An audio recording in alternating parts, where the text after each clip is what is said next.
Hi, my name is Steve Milton, and this is my presentation on Enhancement 3. Enhancement 3 required us to use the MVC model to create a controller, a PHP controller, to populate the screen.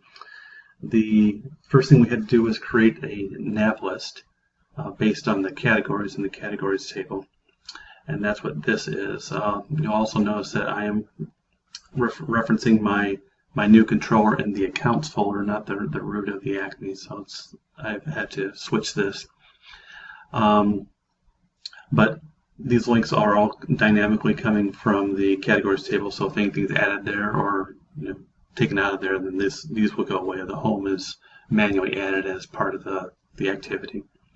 The next screen we had to create was the login screen, and this is accessed through the My Account folder, or from the My Account link. So if I click on that, you'll notice it goes up here and it gives me the index.php to the login screen. So at that point, I've got my login, and I can go and enter my email address. You'll notice this is required, so it has to fill out this field. If I leave it blank, it will tell me to fill this field out, and the same with the password if I leave it blank. And it will require me to put something in there as well.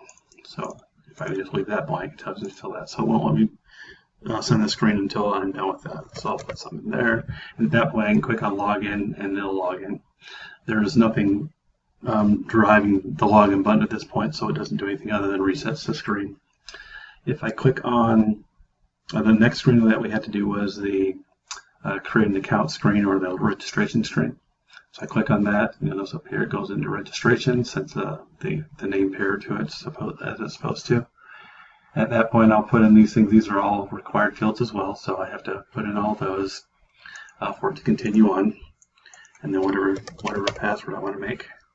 And then I can click on register at that point, and it sends it back to the main screen. And I want to save that. I don't want to do that. So anyway, that's pretty much it. Everything works the way it's supposed to. It all stays in the correct accounts PHP folder. So everything is working well. Thank you.